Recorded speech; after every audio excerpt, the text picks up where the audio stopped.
mau bertanya, apakah perbedaan NU sama Muhammadiyah?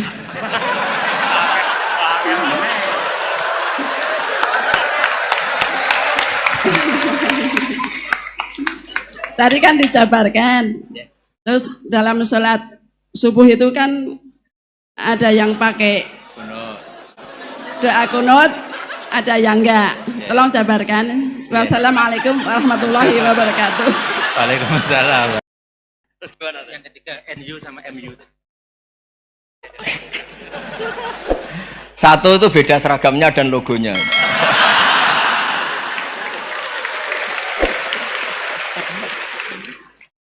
Kedua, nama ketua umumnya. Ketiga, tanggal acara besarnya. Muktamar Muhammadiyah dan NU itu beda. Sudah beda satu abadnya. Tentu dulu Muhammadiyah. Tapi begini ya, perbedaan itu nggak bisa dihindari. Karena tadi ada sudut pandang apa? Ada sudut pandang, itu nggak bisa dihindari. Ini cerita yang nyata ya. Saya ulang lagi, senyata-nyatanya. Andaikan betul Rasulullah itu hanya kunut 1-2 kali, maka kalau menurut mazhab Syafi'i, apa salahnya melakukan sunnah terus-menerus meskipun Nabi itu melakukan hanya beberapa kali? Karena pertama sesuatu yang pernah dilakukan Nabi pasti akan menjadi sunnah yang terus-menerus. Nabi itu puasa Senin Kemis juga tidak selalu. Salah kalau ada orang bilang, Nabi malah takut kalau ibadah sunat dilakukan terus-menerus karena nanti takut dikira wajib. Itu masyhur dalam kaidah usul fikih. Tapi yang tidak kunut juga tidak salah, karena ya tadi, Nabi ya pernah kunut, Nabi juga pernah tidak kunut, karena Nabinya orang banyak. Kan bukan Nabi kelompok tertentu, no? Jadi sederhana. Terus menyangkut, ini dengerin betul, sujud. Sujud itu banyak ulama yang mengatakan untuk sah itu harus melibatkan 7 anggota. Umirtu an asjuda ala sab'ati azumin al-jabha wal yaden warrubaten wal qadamen. Saya diperintahkan sujud itu melibatkan 7 anggota, yaitu jabha, yaden 2 tangan, 2 lutut, terus 2 qadamen.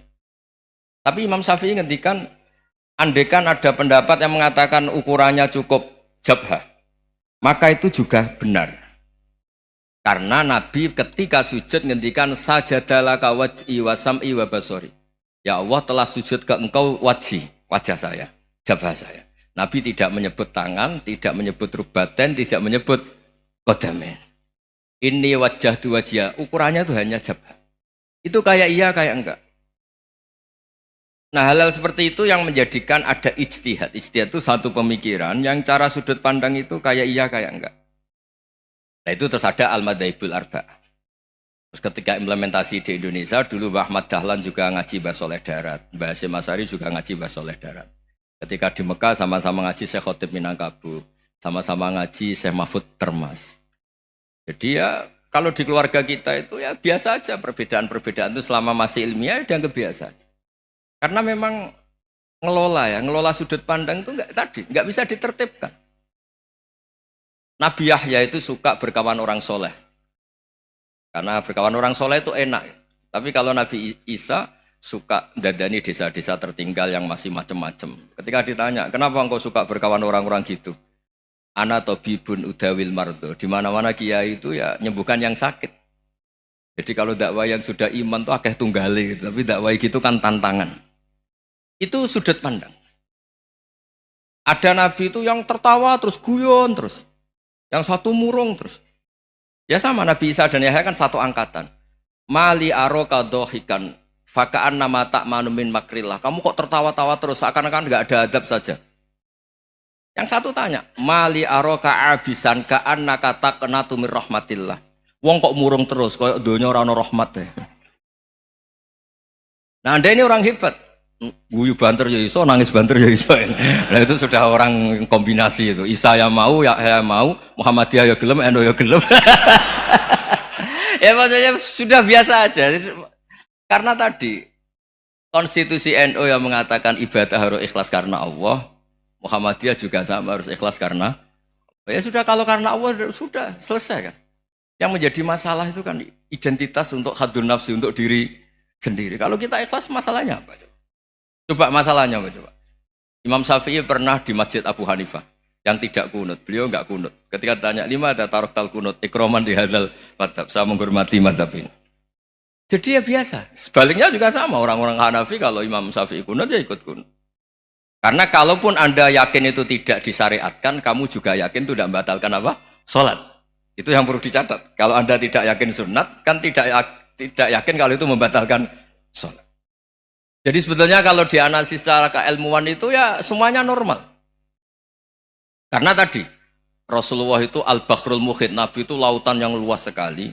Orang akan mengambil air sesuai kapasitas masing-masing dan akan merasakan kualitas air juga sesuai kapasitas masing-masing.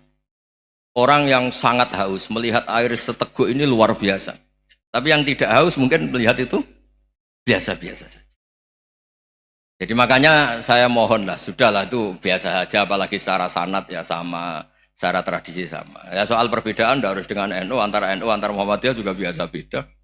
Mungkin di UI antar rektorat juga beda-beda. Yang satu suka dekat rektor, yang satu suka enggak. Monggo asal itu niatnya ikhlas.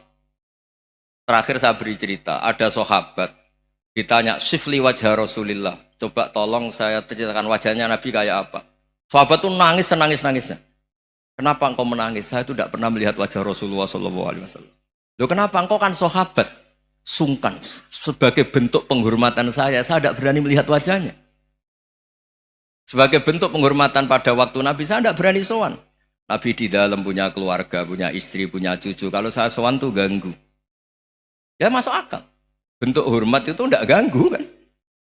Tapi ada orang-orang yang bentuk hormat, bentuk sayang itu sering datang ke majelis Nabi. Sama-sama masuk akal. Bisa didebat gimana? Sama-sama masuk akal. Ya sudah itu ijtihad maksudnya. Itu ijtihad. Itu sudah sama-sama masuk akal. Abul Hasan Asyadili itu kalau kemana-mana pakai mobil mewah, pakai baju mewah. Ketika ditanya, Anda ini ulama kok pakaiannya mewah, mobilnya mewah. Ben wong ra kepikiran nyangoni ya.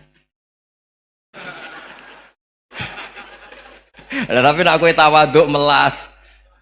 Terus dibalekno mbalmu sakit. Ngono ra iso mulai ya ini. Ya tapi misalnya semua gitu mesti ada yang salah paham, itu keangkuhan. Tapi kalau semuanya kelihatan gembel, nanti orang trauma jadi kiai. Takut kayak itu. Ya sudah, itu wilayah ijtihad, sudah tidak usah pokoknya sudah, yang penting ikhlas. Anda berani tanggung jawab nanti ketika ketemu Allah Subhanahu wa taala. Nggih, ngoten. Assalamualaikum warahmatullahi wabarakatuh.